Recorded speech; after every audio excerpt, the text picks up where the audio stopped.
Hey everybody, before we get into this week's episode, a few housekeeping notes. If you're new here, we're an adaptations focused podcast. We just hit our 1 year anniversary. And this episode was intended to be a revisit of Jurassic Park. We had to bump that back, so that will be released in 2 weeks' time. Coming up after that, we'll have some holiday specials. We'll be covering How the Grinch Stole Christmas. That'll come out on December 19th, and then we'll be back actually 1 week after that on the day after Christmas, Boxing Day, with our second annual Best Things We've Read, Watched, and Played this year. We come out every other Thursday.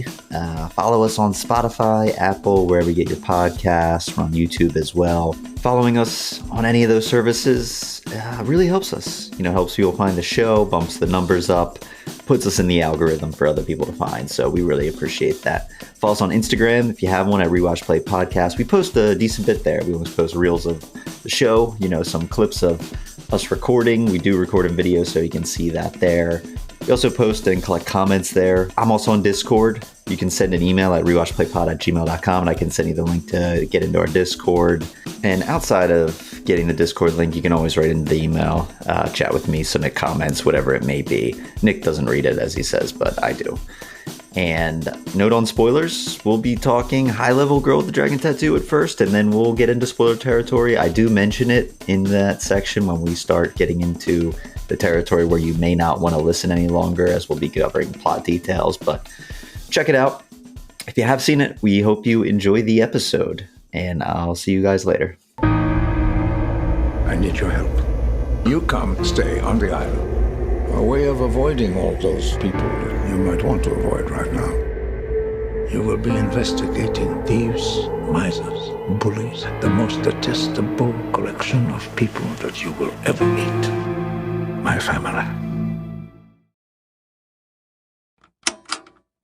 Welcome to Read, Watch, Play, your dive into the stories we love and how they're adapted. This is episode 29, and we are holed up in Hedestad, Sweden, sipping on some coffee, and we are talking Girl with the Dragon Tattoo, the 2008 novel by Stieg Larsson, adapted in 2011 by David Fincher. I'm here with my pal Nick Hinkson, the Dersh Frode to my Henrik Vanger. I'm actually not at all as cool as Henrik Vanger. Here we go. That's fine. Actually, there's more truth to that intro than we usually have because we are both drinking coffee. So that's true. There's at least one bit. I was going to say the burnt cat to my decapitated pigeon, but that just felt like too much. That is a lot. That is dark for 9 a.m. when we're recording this. Oh, man. But not a lie at all to say we're drinking coffee, as you said we are. And also, the coffee culture in this book, possibly why I'm obsessed with coffee, was reading this when I was like 15 years old. Really? I think so. I think this book had like a profound impact on me because it, like I said, it was 2008 it came out, or it was translated in the US. I think it came out in 2005. And I read this and I was like, I'm going to drink coffee. I'm going to wear scarves like Mikael. Europe is awesome. Maybe I'll just move to Sweden. I was like, my life has changed. There you go. So when are you moving? I don't know. And you're moving from tropical Florida to the middle of nowhere, Sweden, to freeze 12 months out of the year. Once the movie came out, then I realized, no, I'm not cut out for this at all.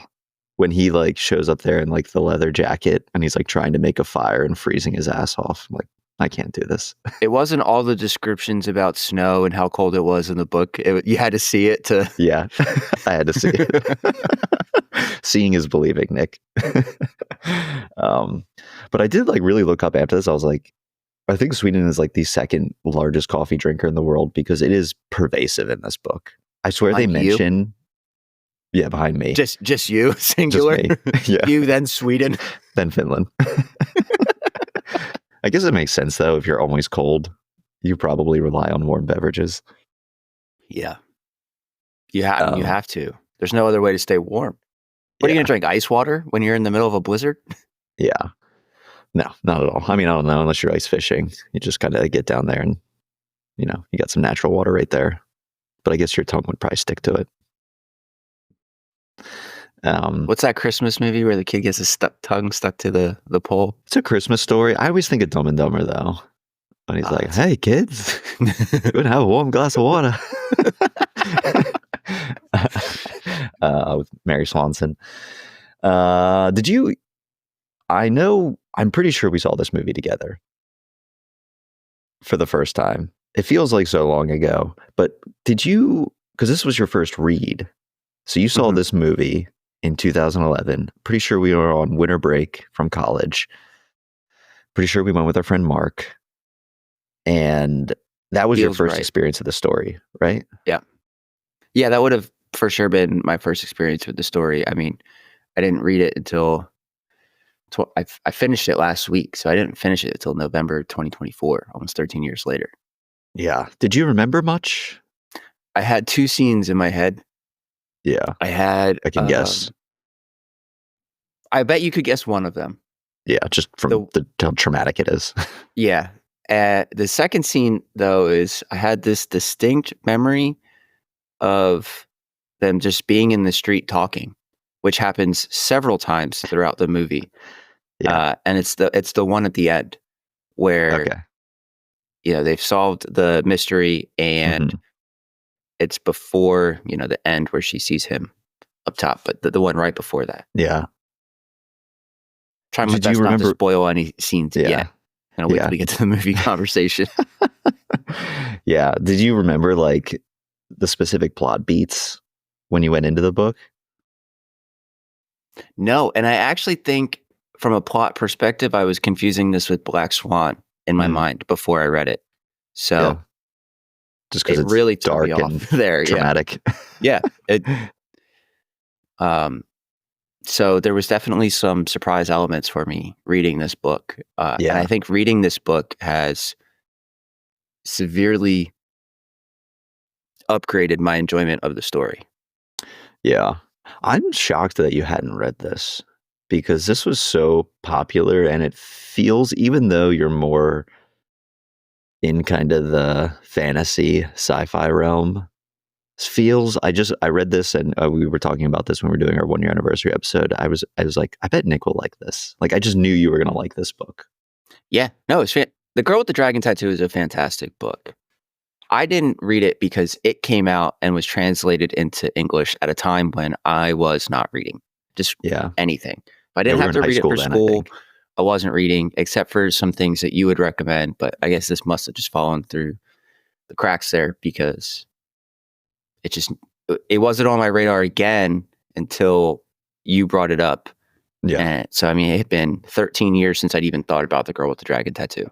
Yeah. I mean, it's kind of dense too. Especially if you're thinking we would have been in maybe sophomores in high school, juniors in high school when this came out and translated to English. And this is pushing. Depending on when in 2008, we would have either been second half of sophomore year or first half of junior year. Yeah. I mean, this is pushing 600 pages. Like, it's like a breezy read in the way it's written, but it's not short by any means. So it's not like you're just like picking this up on a weekend. No, and some of the subject matter is really dark too. Yeah. Just a tad. Yeah, I remember being really obsessed with it, probably for a long time, outside of like the Harry Potter stuff. Like, I considered this my favorite book I'd ever read. And I remember being so disappointed when it did okay box office wise. It kind of like broke even for an R-rated movie. But I remember being so disappointed that it didn't catch on more in terms of the film adaptation. Especially because like the critical reception was good, and we just never got the sequels to it. And there's a lot of reasons that didn't happen. And people say it's because Daniel Craig was in the midst of the Bond films. He was getting more and more expensive as the years passed, and his schedule was getting more chaotic. Fincher was getting ready to start filming Gone Girl. So like things just like never lined up. And it's just a bummer. Like, I remember being so excited to see them continue on with the trilogy, and it just didn't happen. When it's like out and out, like a pretty good movie. And I feel like underrated in the Fincher world, but it's just kind of flown under the radar, and I don't know if it's still thought about. Like, I know that they've done other, not ghost written, but they've had other writers continue the story along. And I just haven't really had much of an interest in engaging with those. Interesting. Do you think you'll go on and read the follow-ups in the trilogy? No. No? Maybe. I don't know. Yeah, maybe. It's interesting because I did really like it, but see, so I guess to this podcast, like we read a lot for this podcast, and I don't have that many opportunities to read other books anymore. Mm-hmm. So I have to pick and choose. And when the books that I do read, like the fantasy books I read, are all over 1,000 pages, I only read a couple of them a year. So there's just not much free reading time. Yeah. And given that they're not adaptations, they're probably going to fall down on my list, but I'm not opposed to reading them because I did like the first book. Yeah. And you've said the second book might even be better than the first, than the Dragon Tattoo. I think the first book's better. I think it's more contained, but I really like the second book. The third book is good, and I think it's a really good trilogy overall, but I think I was too stupid the first time I read the series to really grasp what was going on in the third one as it gets a little more complicated. But the girl who played with fire it's really good stuff. Are these sequels like a continuation of Mikael Blomkvist and Salander's story? Mm-hmm. Okay. Yeah. I mean a totally different tone because this first one is, it's a murder mystery island essentially, and it's very contained, and there's like a clear endpoint they're driving to.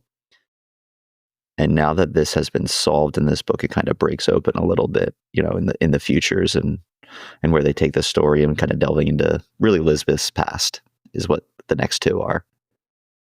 Okay. But yeah, I mean, I love this. I mean, we're in this podcast for the love of the game. I love reading, but sometimes you said when we finish something, I'm excited to just like read something personally or like watch something personally. But I'm not kidding. I finished Ready Player One, and it was less than an hour later, I went and got this book off the shelf and was like, I'm so excited to dive into this, and started it up right away. That's awesome.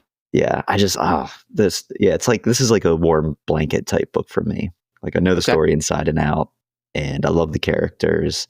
So I was just really excited to dive into it. Yeah. I feel like we're about to get into the crux of this conversation. Do you want to just hit the background real quick and some interesting notes, maybe a synopsis of the book, and then we can really dive into this because I've been biting my tongue to just get into it. Yeah, so we are covering the 2011 film directed by David Fincher. It was written by Stieg Larsson, who's actually low-key one of my favorite writers. He did Moneyball, he did Schindler's List, The Night of on HBO. Like, big fan of this writer. And we are not talking, I'm sure we'll reference the Swedish trilogy of movies, but we're not discussing those in specifics here. They were released right before, filmed all back-to-back after the books were released in Sweden, because this was a huge hit there. Synopsis of the story. In 1966, there was a car accident on a bridge in the small town of Hedestad, Sweden. During the chaos, potential heir to the Wenger Corporation's 16-year-old Harriet Wenger vanished into thin air. Over the last 40 years, the kidnapper and killer of Harriet has tormented the lone searcher of truth, Harriet's uncle Henrik Wenger, by mailing him a flower on his birthday, as Harriet once did. Now in his late 80s, Henrik is making one last attempt to solve the cold case by hiring disgraced financial crimes journalist Mikael Blomkvist to uncover Harriet's murder under the guise of writing a biography on the Wenger family. Mikael is unlikely assisted by the eccentric yet expert investigator Lisbeth Salander in their hunt to expose the skeletons in the Wenger family and uncover what happened to Harriet. That's our synopsis. I like it. It's a great story. We had one write-in this week, coming from Unbuckled, who was on our Casino Royale. And I think he wrote in because of that. He said, hey, another Daniel Craig movie. Unfortunately, this one disturbed me when I watched it way back in the day. I also remembered nothing, but that part I hated. I probably should give it another try, though. If I remember it correctly, it was well received. Yeah, Unbuckled. And by the way, check out his podcast, Unbuckled Comics. If you go to that episode we did with him on Casino Royale, you can find links there. That part is tough. It's just hard to see in a movie form, on a screen. Reading it's one thing, but seeing it visually is another thing. So yeah, I definitely hear you on that one. It is. I know you're a reader. I'd give this book a shot. I think you'd really like it. But no two ways about it. That scene is tough.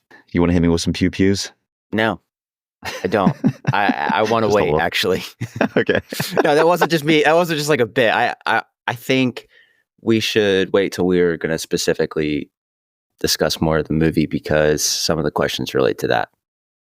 Okay. So when do you want to do them? When it feels right, I'll hit you with them. I'm gonna point some finger guns at you, and then I'll hit you with some questions. You'll add context that I don't want for the questions, and then we'll move on. Cool. That sounds good. I just jumping into this. The murder mystery / thriller genre is not my normal genre, but I really liked The Girl with the Dragon Tattoo. You've already said that you really liked it. What about The Girl with the Dragon Tattoo really works for you here? Yeah, as I thought about it, and I'll give this my review here, spoiler free, and then we're probably going to go full on spoilers. I'd say objectively, this book is probably a 4 out of 5. Personally, for me, it's a 5 out of 5 just because I have such a strong personal tie to it from reading this over my life.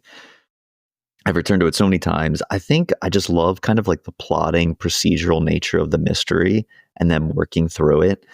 Like you said, it is a crime thriller disguised as an island murder mystery, which is right up my alley.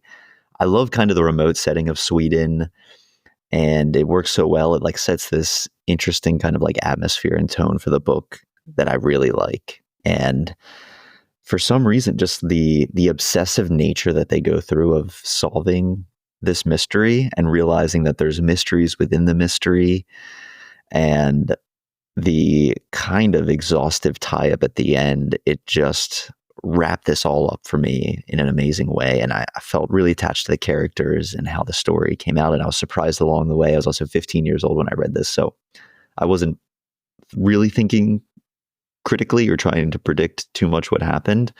I don't know if that's obvious now for those who do read it, but I just really love this. And I was happy to hear that you liked it on your reread, because I was going to be, or not reread, but your first reread. Yeah.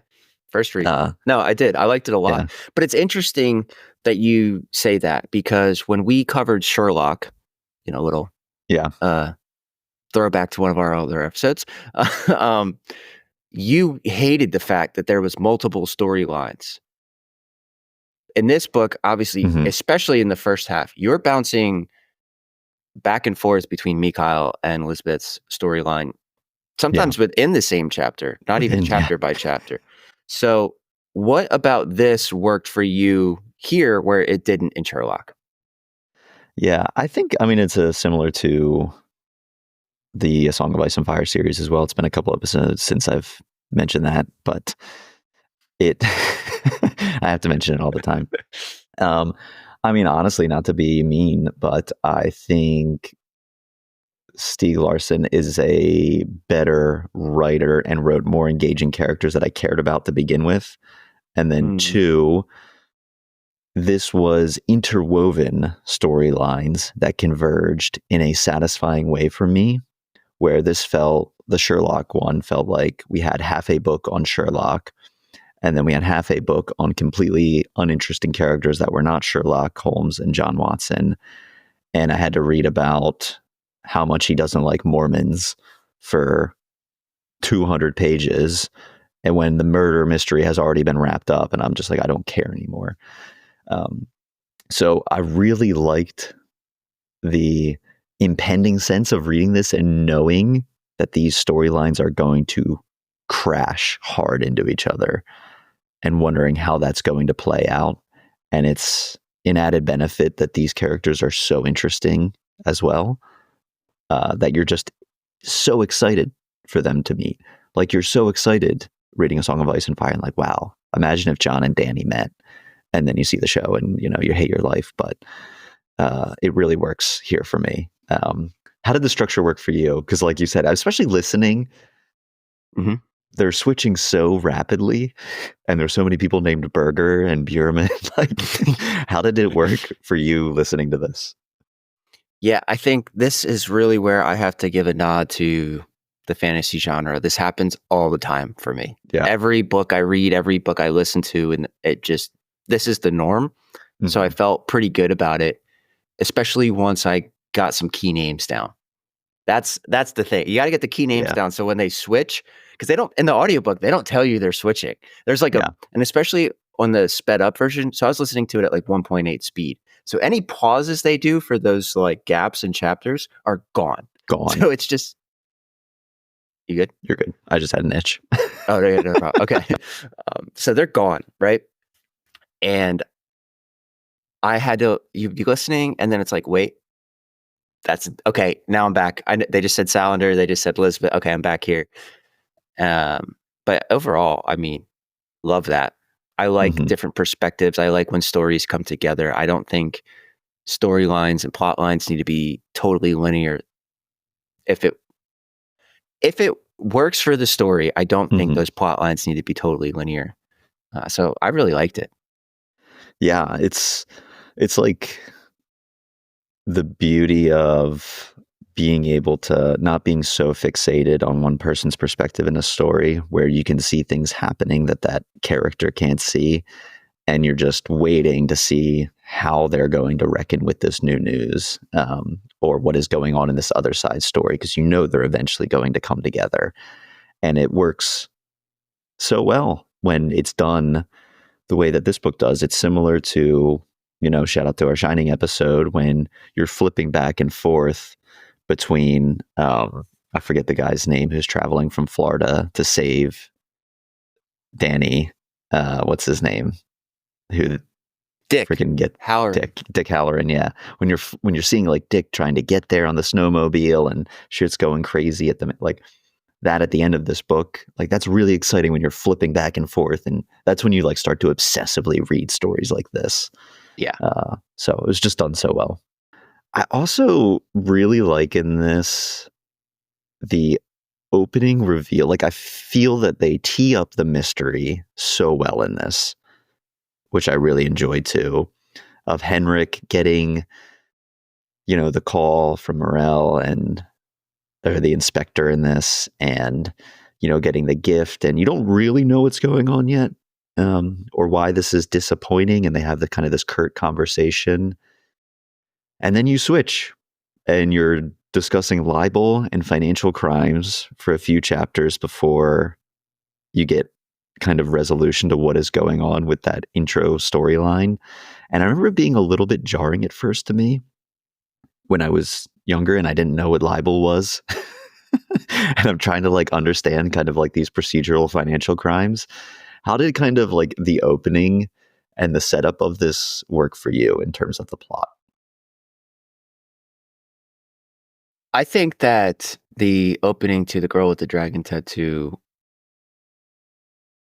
I think you saying jarring is probably a decent word, because you're confused about what's really going on here, because you're jumped right into the end of a trial where our protagonist is facing jail time. Yeah. And it's like, well, if you're facing jail time, then where is this story going? Because I don't think I'm reading about you in jail for a while. But I thought it was an interesting way to put our protagonist in a situation where they had no choice but to accept Henrik's request to look into the death of Harriet, because he was in financial trouble. He was in trouble with the law. There needed to be a way to save his company. I mean, once you get about halfway to 3/4 through and you look back, it makes a lot of sense. But in the beginning, The Girl with the Dragon Tattoo is a little bit confusing. Yeah, you know that this has to matter, but there's like this looming cloud of like the Hans Erik Wennerstrom affair, and you're wondering how this is going to tie in to the back of the book synopsis of what this is about. And it comes together, I think, really nicely. But I remember the first time I read it, I kind of had to push through honestly him getting the call on Christmas from Dershfrode, telling him to come up to Hedestad to talk to Henrik. And like once that kind of started to kick off, and then he's like, okay, I can, as part of this, I can serve you Venerstrom's head on a plate. That's when I was like, okay, I see what's going on here. And all of that sort of plotting and kind of the cards seemingly being put on the table was really satisfying, and kind of a nice kickoff to the real book, I felt. So I like that. Yeah, I mean, to your point, and I think maybe this happened a little bit later for me, but the point in the girl with the dragon tattoo where I really got hooked was slightly after that. Because after he had accepted the case and Henrik starts going through the details and we start hearing his internal narrative, that's when I got hooked and couldn't put it down. I think it took me a couple weeks of just like chapter here, chapter there, knowing I needed to read this. Like it was good, not great, but then we got to that part of the book and I was off. Finished it in like 3 days after that. I agree. I'm trying to remember exactly what was going on in Mikael's investigation, but when he's at the point of his investigation where simultaneously Lisbeth is switching to her new guardian, because that's when she becomes more prevalent in kind of the chapters. That's when it really picks up to me, when you see these two storylines, you see the inklings of how these might collide. And I felt like that's when I started to get really hooked, as Mikael's deep in the investigation, Lisbeth's story's picking up, and you realize she's going to be coming his way at some point. That's when it started to really work for me. I think the overarching drive of this story and the main theme is violence against women. In Sweden, the book is called Men Who Hate Women, which they changed because Americans, that would probably ruffle too many feathers for people. I think it's also about like generational violence and like the cycles of violence, similar to a Last of Us story. Do you feel he told kind of that story or that theme well? He doesn't hold back in his description of it. Like, how did that land for you? No, I do think he told that story well. There are parts of the girl with the dragon tattoo that are tough to read or listen to or watch. They're depicting horrible things happening to our second protagonist, Lisbeth Salander. So I think it landed, and I think it gets its point across very well. And like I said, it's hard to read. It's hard to, to your point, seeing the generations of violence and the cycle of violence, especially towards women in this book is tough, but it's important that it's talked about. It's important that it ends up in culture so that moving forward as a society, we can be better. Yeah. I was curious like how it worked for you, because you read this in your, early 30s. I remember this being eye-opening for me as a 15-year-old. And this is pre-Me Too movement. This is more of a public awareness and acknowledgement of how pervasive harassment is toward women. And I was just a 15-year-old kid living in suburbia. Like, I wasn't thinking about this stuff. And reading this and also being confronted, I love the stats at this beginning of each part, which is kind of Larsson signaling to the reader, me, a kid, that like, while this story is fiction and seems excessive, these things actually happen all the time and are very real. And it's kind of a saying of like, while this story is made up, a lot of what this is based on is nonfiction and an actual personal experience that the author had. So it worked for me. Like you said, I don't know. This was I don't want to say a cakewalk after American Psycho, but I felt a little warmed up to read this stuff after American Psycho, but it's still extremely disturbing. And it's disturbing to see on the screen. But I thought, I appreciated that he didn't use kid gloves with the topic. And I thought it was done, kid gloves with this topic. Yeah. It doesn't work if you try to use, you can't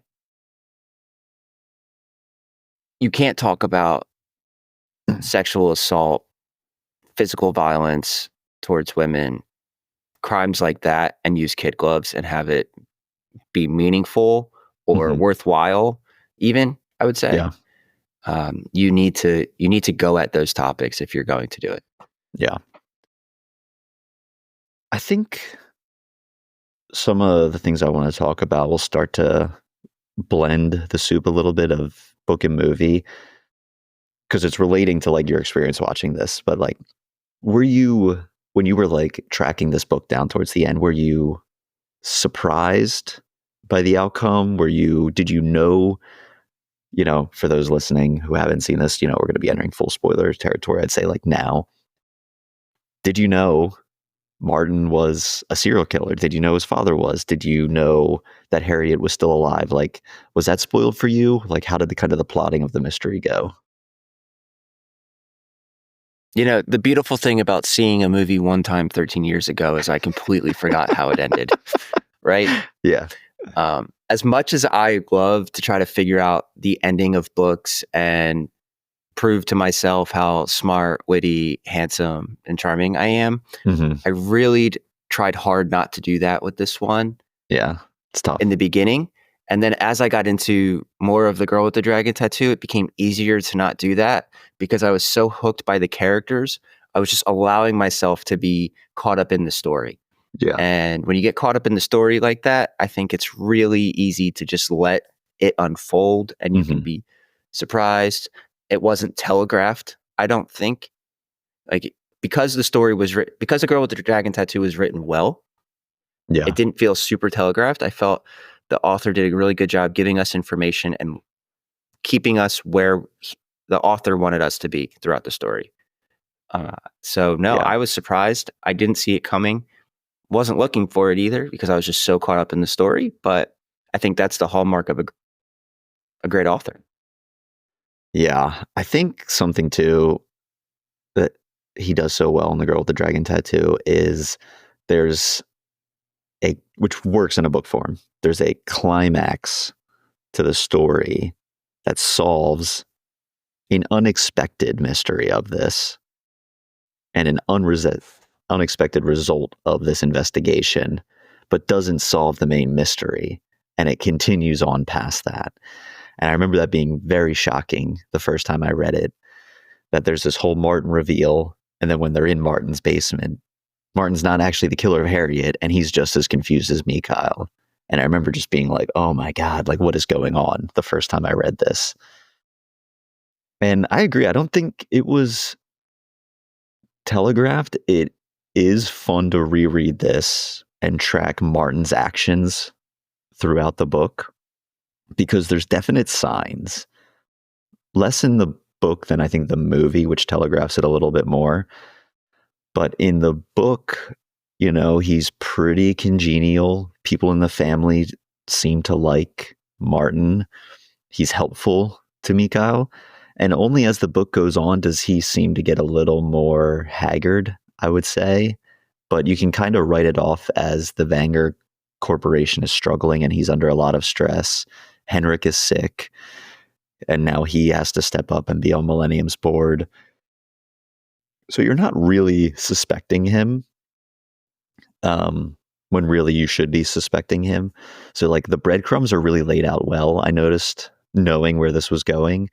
But it doesn't feel, and I feel like the book works because there's so many more potential murderers where the movie doesn't really have as large of a cast of characters that could be the murderer. But it was good. So I'm happy that you didn't have it too spoiled from your initial watch. Like I said, I remember 2 scenes, and one of them was just them talking on the street. Yeah. Yeah, something that I feel like worked well too with the mystery aspect of it was all the pieces of the puzzle are on the board, but they just can't get them to fit for so long throughout the movie. And even there was a line that I specifically wrote down where they're talking about, Mikhail and Elizabeth are ruminating on that this was an opportunist who took this moment to kill Harriet when they discover kind of like her looking in that photo and being alarmed. And they're right that this was an opportunist, but it was Harriet using this as an opportunist moment to escape, not to be murdered. And there's like things like that where they're right, but not quite completely right. Like they're on the trail, but they don't have it all really tied up together. So they do a lot of that stuff really well. Speaking of things that I don't think the book or the movie did particularly well. Okay, so I mean, overall, I said The Girl with the Dragon Tattoo is a really good book, but there are some moments where it just feels like the truth gets stretched a little too far. One of those moments for me was when his daughter comes at the perfect moment in the investigation, happens to be a religious fanatic, and can quickly and immediately decipher these religious quotes that he's been looking at and doesn't understand. The other one that I thought was like, are you joking? Is when he finds a blurry picture of a woman who took in the picture, another person is taking a photo, and it is blurry, and he is able to track down that person at I think it's a retirement community or living with family, because she's super old, and she's happened to save all of the pictures from that parade that happened 50 years ago, 40 years ago, 30 years, whatever it is, like decades later, in a shoebox, and none of them had been damaged, and he finds the perfect one. Those moments I'm kind of like, all right, are we really doing this here? But for me, when everything else in a book is done so well, I'm willing to forgive a couple of those moments of just, you got to move the plot forward. This is how you did it. How did those things land for you? Does that take you out of the story? Do you not care? What do you feel? Yeah, I'm definitely the type of person where I can look past a lot of that stuff if I'm enjoying my time with the characters in the story. I do totally agree on the daughter thing. I was like, Mikhail's such a bad dad. He's just like not a good father. And his daughter just like comes in out of nowhere after she's been absent the entire book. He never even once calls her, writes to like no connection with her. She just drops out of nowhere and gives him like a clue to this mystery. And that is like a little bit like, okay, come on. I don't care too much about the photographs one, because it was explained away as this was their honeymoon. So it makes sense to me that they would keep all of these photos from like an important weekend of their life. I think I'd be in trouble if 40 years from now I took our honeymoon photos and threw them away. So I can see that one a little bit more.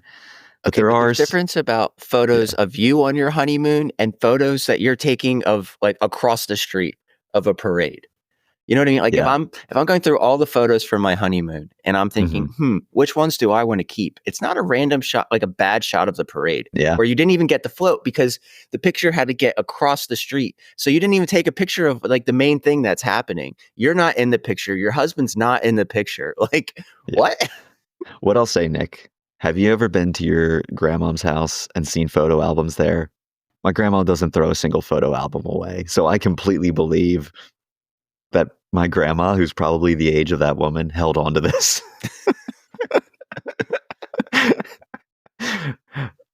And it is a little bit better in the movie because she does pull out like an actual album that she's flipping through that looks like she just hasn't had this off the shelf in a long time, as opposed to like a shoebox of photographs. Yeah. That's a little bit more believable. But yeah, I'm trying to think of the only thing that kind of bothers me in the book is there's a few things going on. And I don't know if I have an issue with Henrik being sidelined as a plot point from his sickness, where Henrik is so prevalent in the first half, and then Mikhail's access to Henrik is really cut off in the second half of the book after he suffers his heart attack, I think. And that was like, okay, like, and I think I'm annoyed because I really like the character of Henrik. So it just bummed me out not getting his interactions with Mikhail. So that bummed me out. And I feel like also some of the stuff just ages a little bit differently, where like hacking is such a big deal in this book. And like just assume I'm being hacked at all times in 2024. And also the stuff of like Lisbeth's photographic memory, where it's portrayed as like this big deal and she's so embarrassed of it, and like Mikhail asks about it and she like runs away for a little bit. That stuff, I'm like, what is going on here? um, so I've like some small nitpicks with those items, but I don't know if you missed Henrik as much as I did in the second half of the book. No, I thought that was fine. It didn't bother me, but this book is so 2005 So with how serious hacking is. Yeah, really is. I mean, I get it. It's like we're at a time where internet security was definitely not what it is now. I mean, the internet was still fairly new. You know, people were still, I mean, it's right after the dot-com bubble, but still.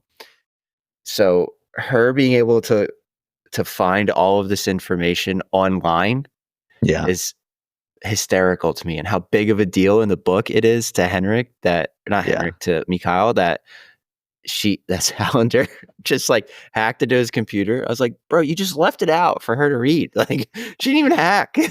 I know. I love how that. Was there a password? Her first instinct was like, she searches in quotes. It was like Wenger Corporation in quotes, Hans-Erik Wennerstrom, and that's like her first start of like the investigation is like find articles. Yeah. I know. I was like, I could have done that. So yeah, it's some of the stuff is just like funny to look back on. I mean, that's always the way it goes when you have tech involved in some way in your book. But it's more of just, I don't know, it makes me smile thinking back to the early 2000s and what internet culture was like. Yeah. It's hilarious stuff. Yeah, because if this was published in 2005, he probably started writing it in 2004, maybe even 2003. And that would have been like things people weren't thinking about at the time. Like the layperson who was not great with computers would not have understood that what they were doing. Like, we have 20 years of technological advancements to help us here. But like back then, I could see my mom being like, oh, wow. Or my dad be like, yeah, that makes sense. Like, you know? Yeah, I know. It's funny, but I don't know. I love kind of watching these weird, it's like movies before 2000. I always love because there's no cell phones in it. And it just adds a different level of drama to some of these stories because they can't just solve it by calling someone.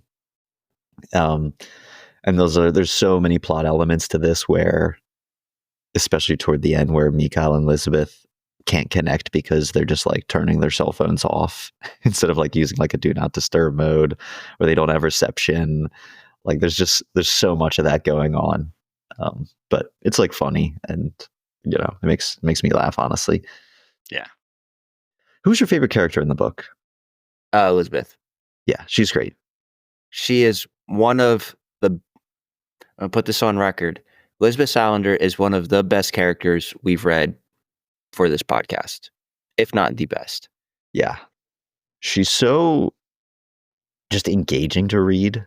Like the way it's teed up so perfectly, I think, where Armansky is talking about her, where he's describing that he's like, I'm not physically attracted to her, but like he has this growing desire to just be in her life and care about her and just know she's okay.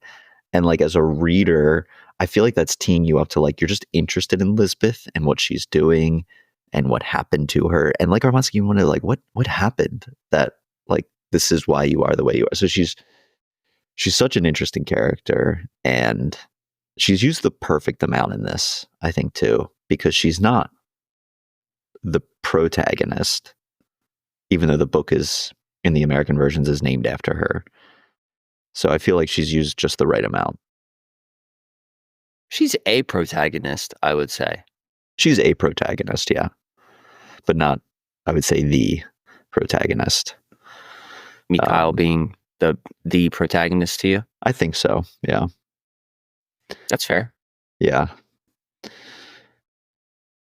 I think I'm ready to get into the movie, if you are. All right. Yeah. Do you have anything else? On a scale of 1 to 25 coffee cups, where'd the movie fall in for you? I think the adaptation for The Girl with the Dragon Tattoo probably for me is a 22 out of 25. And I don't know if that's because I love the movie also separately from the book. I think it's just a good movie. As I've gone on with it, I appreciate, especially in my rewatch this past week, some of the decisions they made to streamline this story from a movie standpoint. And they make a lot of sense, the more I think about it. But I really like this. Like, it's not a perfect adaptation. There's things that I'm still sad were cut out of the book and a lot of the plotting and the mystery. But I love David Fincher. And I think this is an underrated movie in his catalog. I said that at the top.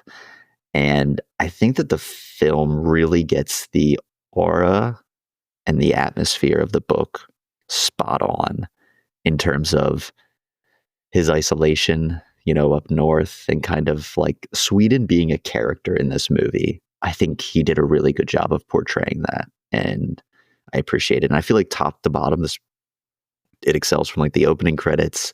The cast is stacked. The cinematography is great. The soundtrack, you have Reznor and Atticus Ross. I just think he did a really good job.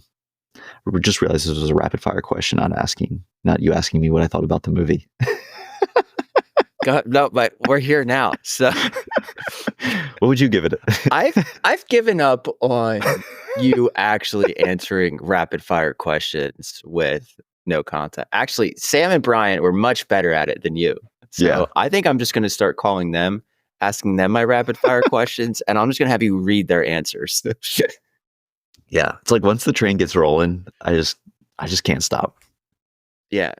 I mean, if we're talking about the movie of The Girl with the Dragon Tattoo overall, I went back and forth between a 19 or a 20 out of 25 coffee cups. And this one is super interesting for me because I feel like it's a better adaptation than it is a movie, which I haven't felt about anything else we've watched. And I think if you've read The Girl with the Dragon Tattoo, then watching the movie, things make a lot of sense, and you can see a lot of the care they took in how they're portraying some of these things. Yeah. I wish I had watched this before I read it, because even knowing what was happening and catching those Easter eggs, there were some things that really didn't work for me. I lost a little bit in casting. I gave it, 4 out of 5 there. The pacing was a little bit off at points for me. And then a little bit in the standalone appeal. I don't think it really has that without the source material. And there's lack of context in certain scenes that they tried to include, which I think I have to subtract from the movie. Although as an adaptation, I would give it. For example, the scene where Mikhail gets shot at, I felt it lost a lot of what made it interesting, the way they portrayed it on the screen. And the other thing is when you remove the Armansky-Salander back and forth, all that context there, her showing up and getting all this equipment doesn't make sense. Right before, everybody knew how like in the book, you know how everybody feels, or how Armansky feels about Salander, and how everybody at that company knows that. Yeah. So for them to give her all this expensive high-end equipment because she's saying Armansky said to, they would do it most likely. Here, it just feels like there's no context to why this guy would completely break protocol for Salander in this situation. So things like that, where as someone who's read the book, you and I, we know exactly why that's happening. It's cool to see it on screen. It makes for a good adaptation, but it doesn't necessarily make for a good standalone, because it's just like a what the heck moment. Yeah.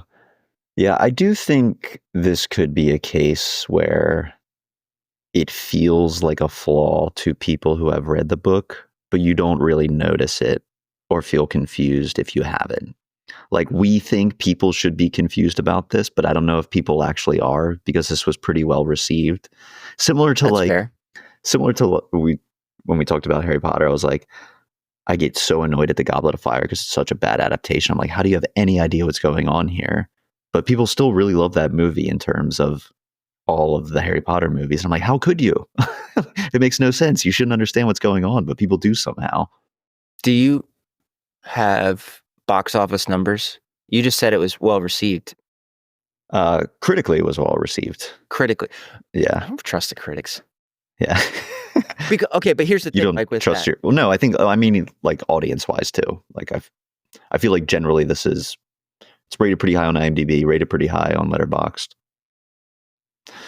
People seem to like it, but is it a moviegoer's movie though? Because like the cinematography, like you said, is superb. I had that 3 different times in my notes that I was like, wow, look at this good scene. I also think the audio was great. And I think, cinephiles would love this movie. But that's why I'm curious what the box office said, because that's really, in my opinion, the test of what did the general public think of it at the time. Because that was still a time when people would be going to the movies a lot in 2011. So, yeah. Let me look it up. I don't know. I mean, I think what doesn't work, I mean, because you're right, like they yada so much at the beginning of this movie in terms of the book. And I think if you want to know the box office, it was like 239 million worldwide. It did on a budget of 90 million. Yeah. Which is good for an R-rated movie. Yeah, that is good for an R-rated movie. It's not blowing anyone's socks off, which is part of the reason why they probably didn't continue the series. It did better internationally too. Yeah, than makes sense. It did in the US. Very European movie. But it does feel like it loses a little bit of the plotting that I enjoy of Mikhail getting there, even before Lisbeth is there. They kind of blow through that stuff a lot in the adaptation.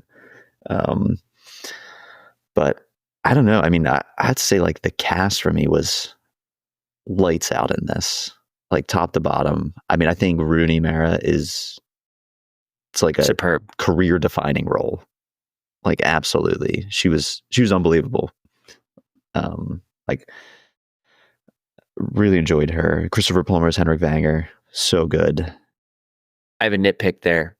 While I did think his acting was fantastic. However, I think they de-aged Henrik Vanger to a point where the urgency of this was not the same. In the book, The Girl with the Dragon Tattoo, Henrik Vanger is described as in his upper 80s, looks frail and old, is talking about how he's going to die soon. And this is why he needs somebody to look into this. Whereas Christopher Plummer did not look that old, and it lost a lot of the urgency as to why he's throwing all this money and, willing to throw, what's his face under the bus? The guy that Mikhail was trying to get. What is the criminal's name? Hans-Erik Wennerstrom. Yeah. Why because he keeps throwing everything to him. And it's like, why would you pay this guy this much? It seems like he's kind of like, you're all right here. I don't know. That's why I gave it a -1 in casting. And it purely had to, and I don't know if that should even be a plot instead, but that bothered me about the movie. Yeah, I don't know. He seemed adequately old to me, especially since Christopher Plummer is now passed away. But, maybe more towards where his age was in Knives Out, is kind of what you were thinking. Yes, but that's actually exactly what I was thinking. He seemed adequately old. I mean, he died at 91, so he was 81 when this movie came out. Which is crazy because he looked like 65 tops. He looked pretty old to me. I remember thinking man, this guy looks good. I remember I was like, wow, I thought Christopher Plummer was older than that. And then I thought, oh, he must have just been in his 60s during this. Maybe it's just the makeup. I don't know. And I guess knowing that maybe changes that perception a little bit. But I just thought visually, he did not look bad. He looked pretty good. He looked healthy. Yeah. I really loved him in this. I thought I'm not knocking his performance, just how he looked. Yeah. Yeah, I don't know. Maybe maybe that fresh winter air is good for the skin, and he's just aged very nicely. I don't think it's how that works. Really, I don't know. It's not at all how that works. Swedes have good genes. Who knows? He's rich. He can take care of himself.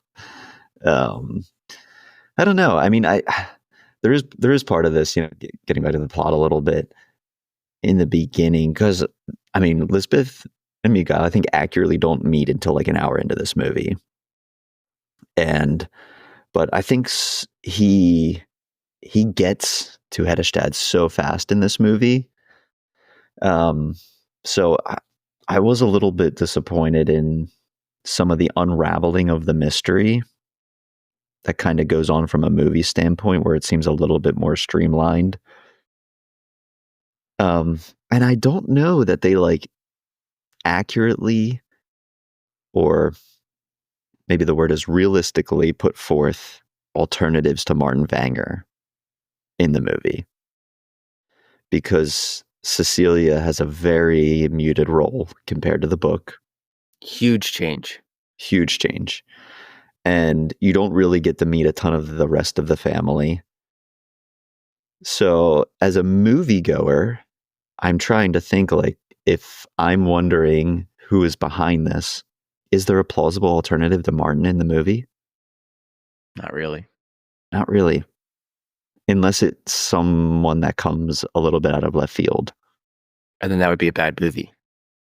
Yeah. I mean, I think like they hint at maybe like Dersh, could be behind this. He was alive then. But I think the book does a good job of, you're kind of like, ooh, Cecilia's lying about this. Like, what's going on there? There's, the caretaker that lives across the street who's been with the family forever. Could he be, mysteriously involved? Berger, Cecilia's husband, or not husband, brother, is slamming Mikael in the press. Like, there's a lot more people that could potentially be involved in this than just Martin. Yes. But I get it. It's tough from a movie standpoint to have all of them integrated into the story in meaningful ways, especially if you need to build the romance of Lisbeth and Mikael. It's hard to fit Cecilia into there. But I was disappointed at her more muted role. I agree. What about Erica's role? I like Robin Wright as Erica.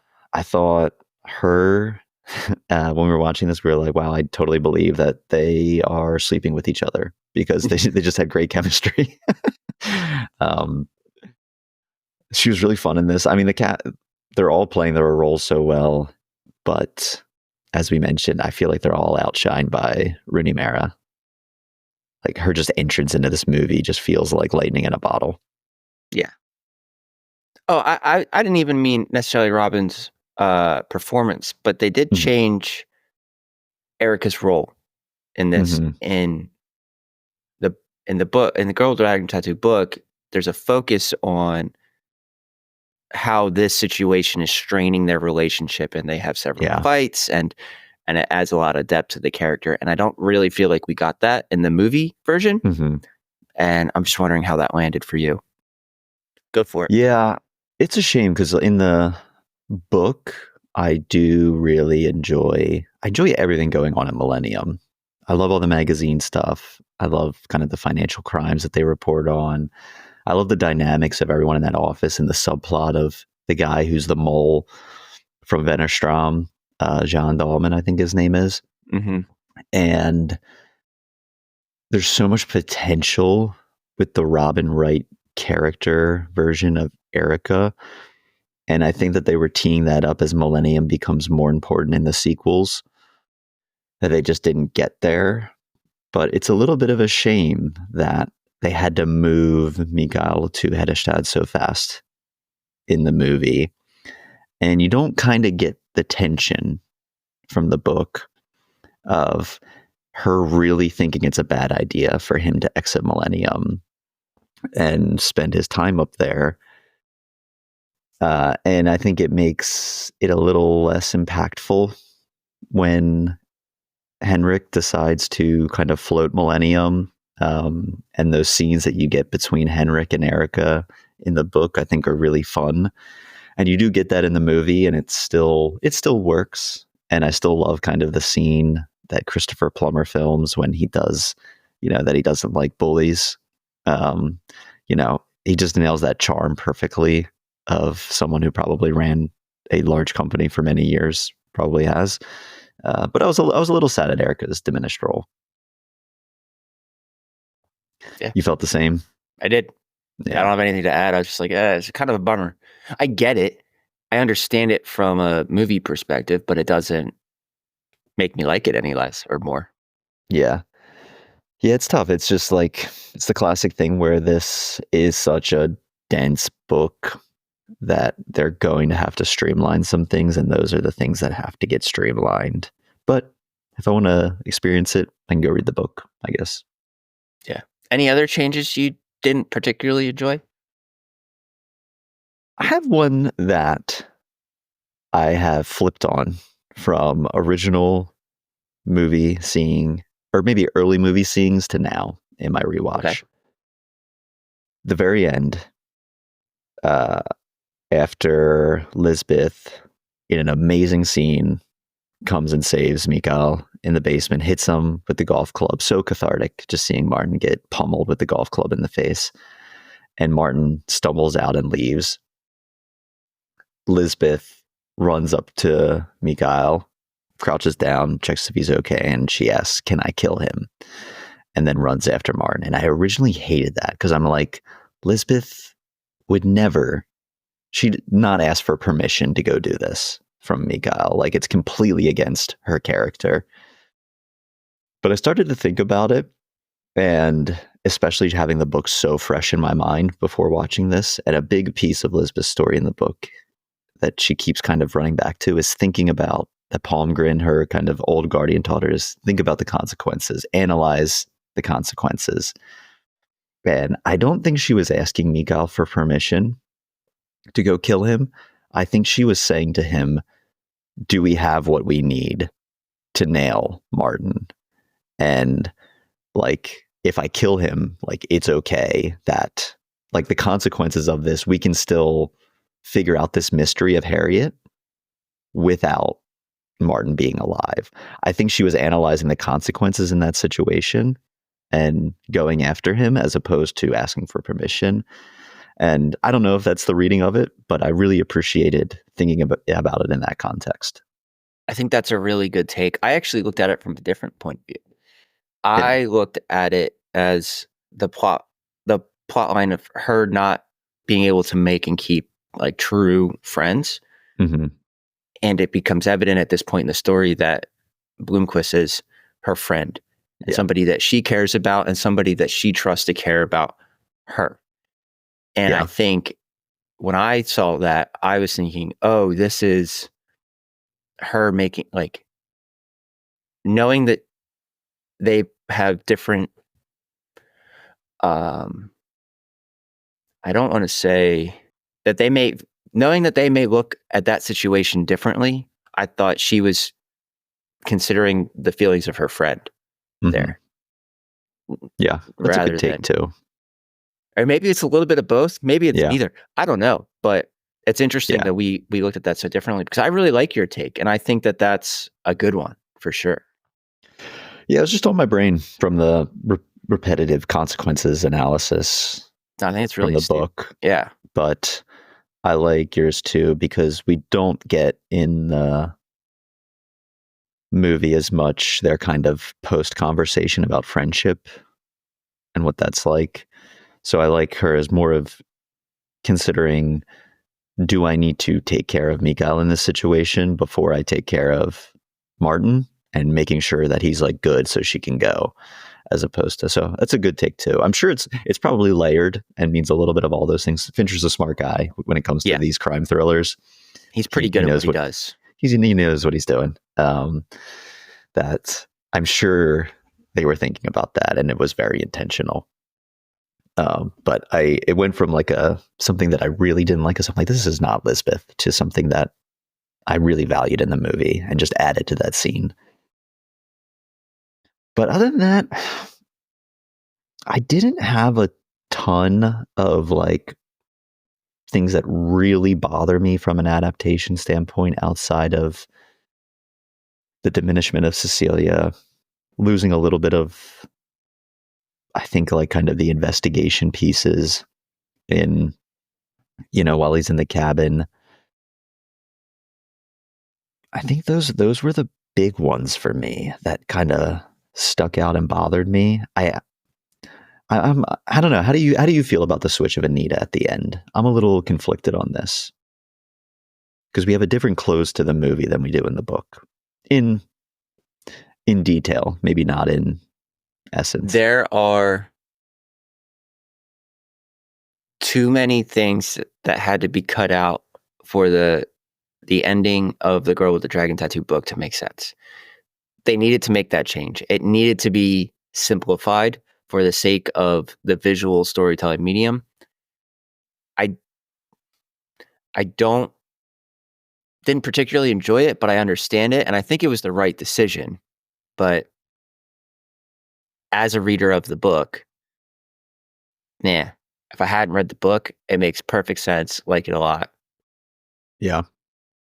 I think I agree. It works really well from a movie standpoint because they introduce the Anita character, quote unquote, early in the movie to build affinity toward her and just have her be in your mind.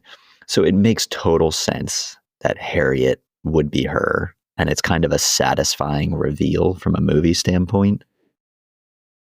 Because in a book, you can just have Mikhail thinking about Anita and she's in your brain from a book standpoint. You can't do that in a movie in a satisfying way.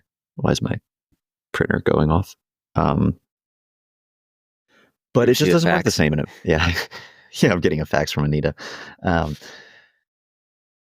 It just doesn't work the same in a movie. Yeah, like you can have, especially with the full cast of characters, you can have the inner thoughts of Lisbeth and Mikhail, considering family members, looking at family trees, mulling this over.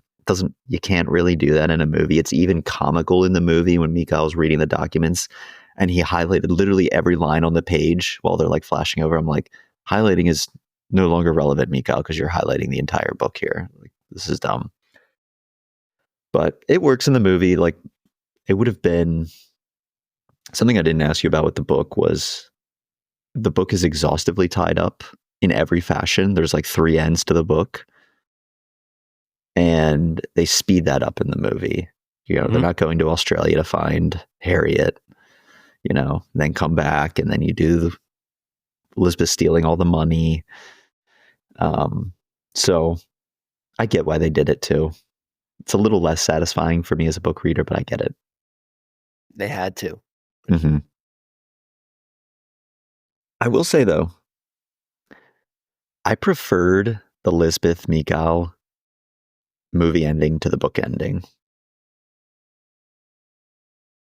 The final scene? The final scene. What did you prefer more about the movie? Because they are similar scenes. They're similar. Maybe I just prefer the leather jacket gift over the Elvis Presley sign. But it felt extremely sentimental in the movie, and maybe that is just because Rooney Mara is so incredible as Lisbeth that without her saying a word in a movie format, you instantly realize like that she's feeling like she needs to tell Mikhail how she feels, and she's preparing like this very kind of and it's not that the sign wasn't a nice gift, but something very personal artifact from this photograph, this jacket. And she's never done this before in her life. And like, no words, you're getting all of that. And then just to see the confusion and heartbreak and disappointment when she sees her and Erica, I just thought it nailed that so well. And I think it even works that we didn't get the sequels because it just ends this in like a really kind of sad, depressing tone, which this story is. Jinx. So yeah. Nice, buddy. That's gonna make a real good podcast. You just have to be quiet the rest of the time. It's just giving me talking about whatever. But yeah, I really liked the end of the movie. I thought it was a really good close. But yeah, you're right. Maybe it isn't that different. And it's funny because this is another. I had a slightly different take on the jacket, and maybe it's just because I missed something. But I took the jacket because she's wearing leather jackets all the time, and she's on the motorcycle. I took the jacket as she's inviting him into her world a little bit too. And again, with that theme of the friendship and what that means. And that's where I went with what the jacket signified. But again, maybe that could be layered as well. Maybe we could both be wrong. Maybe we could both be right. Yeah. Who knows? We're probably wrong. Do you have any I feel nominees? Like we're pretty close to right on both of those. We're in the ballpark, even if we're not right. Yeah. I'm sure she probably wants to upgrade his jacket a little bit. She's never spent that type of money on something, and except maybe a computer. Well, she's also a billionaire now. Yeah, now she's like a billionaire. She sold $2 billion from this guy. Do you have any nominees for best casting? Is this a fruitless exercise? Yeah, I think it is. I was going to ask you if you had any awards you wanted to give out. I mean, Rooney Mara, let us know where you live. We'll send you your award. I will say I do want to give honorable mentions to Daniel Craig and Stellan Skarsgård because I think so good. The scene where Stellan has Daniel Craig tied up in the basement, and that when he goes from relatively, calm, cool, collected psychopath to instant rage when Daniel Craig says, "You killed her." What do you mean you killed her? And he's mad that he doesn't get to know what happened now. That was powerful, I think, and it was beautifully done. So I just wanted to give 2 honorable mentions, but it's Rooney Mara, period. I think she brought this absolutely captivating character to a whole new level visually, I think. She was excellent, and it's so strange to have, because you haven't seen the Swedish versions, right? I haven't. You should watch the first one. It's good. Noomi Rapace was very well liked as Lisbeth in that, and this is a weird example where I love the foreign version. Normally, American versions lose something a little bit, but I really love the American version too. Like, they're both very good movies. But and this is nothing against Noomi, I think Lisbeth, and I think the David Fincher version understands her character so much better. And I think they actually completely misunderstand Lisbeth in the Swedish version, because she's more of a generic goth chick type portrayal. And she gets nearly all the screen time in comparison to Mikael. And I think that just misunderstands that Lisbeth, while this is named after her, is she's the Jaws. She's the alien. She's the E.T.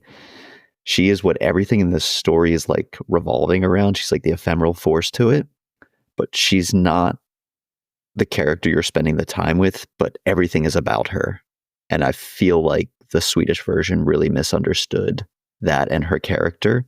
And Rooney brought the inner workings of Lisbeth and how, I don't want to say damaged, but just the trauma she has gone through. I think she portrays that so well. And I say that as someone, I really love Noomi Rapace's portrayal as well, but I think Rooney Mara just absolutely killed it. Yeah. So she's the winner there. Yeah. I mean, was there any others awards that you really wanted to give out? I'll give you some best scene nominations. Okay. And then we'll close on probably that scene that you just talked about. Best scene nominations. I love when Mikael arrives in Hedestad for the first time and meets Henrik. I thought kind of their sparring was really good. And the cinematography of him arriving in kind of that snowstorm with Dersh, it just it was classic murder mystery of like heading to the manor. And I thought that was a really good scene. Elizabeth's arrival on screen, I thought at the work meeting with Frode, that was so well done because they did kind of like the camera trick where everyone is seeing Elizabeth, but we're not seeing her yet as the audience. Like people are reacting to her. We're following her back into the office and people are like looking at her. Dersh is looking at her. That was great. It was just Fincher like at his absolute best. It's sick to say this as a best scene nominee, but her revenge on her guardian. It's a powerful scene. And you're just like, go girl, like get him. And like, it's just nice to see that revenge, but every scene with that guy is such a creep. He talked about in some of the behind the scenes stuff that they found him like sobbing in his trailer for 15 minutes between the takes because of how hard it was, he said, to get to the place to film those. And like, he said he like really had a hard time doing it. And yeah, it's just, he's like, the places you have to get to mentally to do a scene like that and make it feel believable, he's like, it's not something I ever want to do in my life again.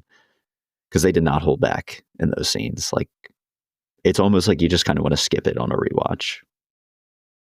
I think when Elizabeth arrives at the cabin, like her traveling up there in the motorcycle and doing some of the investigation and meeting Mikhail, and it really working their chemistry too in this movie, I think is one of the best sequences.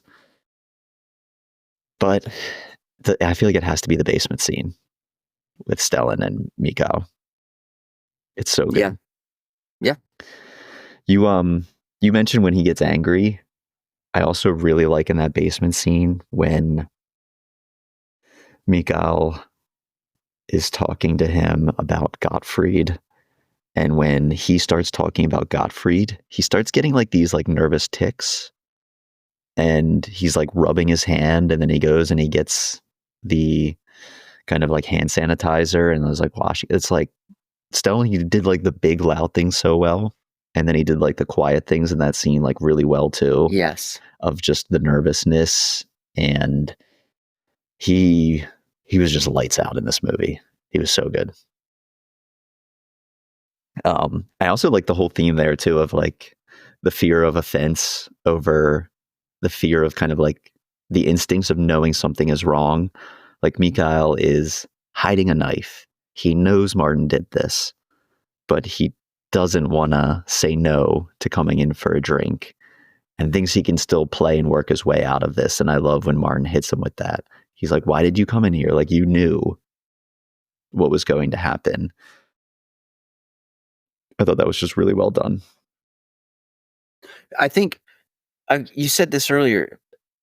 The portrayals of these characters were fantastic for the scripts they were given and the way they shot the movie and the decisions they made. Just all around fantastic. And I think I got to give it to the scene at Martin's house at the end there. But I mean, any of those could have been winners, truly.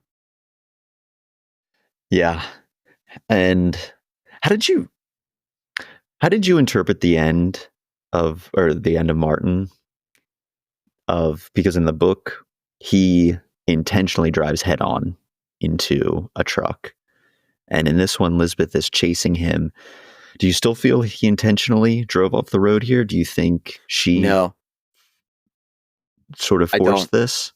Yeah, I do. And I think they changed that. And I actually, now that we're talking about it, I don't like that because I think it completely changes how that plays out from an emotional and story, like for each character, that's their story. It changes everything. And I don't know if I liked it very much, to be honest. Now that you're saying that, I don't think that was a good change. I think they should have kept that because they're already showing that anyway. It's easy enough to keep.